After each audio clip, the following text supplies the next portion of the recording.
prisoners still won't be able to vote despite a decision today in the Supreme Court.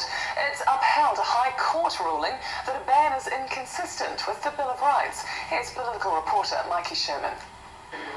It's 8 years since prisoners were stripped of the right to vote. Today, a significant turning point for those fighting to be counted. To have a voice in society, to be able to manage what happens to my children, my grandchildren. Former inmate Hine Manutomata was one of 5 prisoners, including notorious jailhouse lawyer Arthur Taylor, who challenged the law in 2014. I spoke to Arthur Taylor today, and he's rejoicing now in the news. Lawyer Richard Francois says the road has been a long one.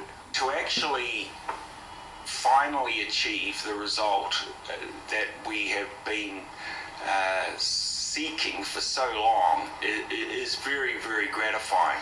Following a High Court ruling that National's 2010 amendment to the Electoral Act disenfranchising prisoners did breach the Bill of Rights, it was appealed to the Supreme Court.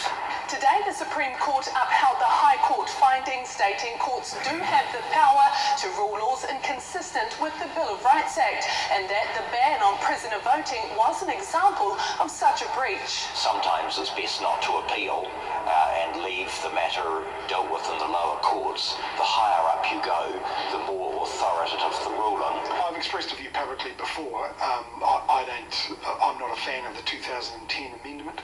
I think that is wrong. Despite such an admission, the current government says re-examining prisoner voting rights isn't a priority. There's no obligation on the government to do so. What it is looking at, though, is a parliamentary remedy. In the meantime, nothing changes for those behind bars, still banned from exercising the right to vote. Mikey Sherman, One News.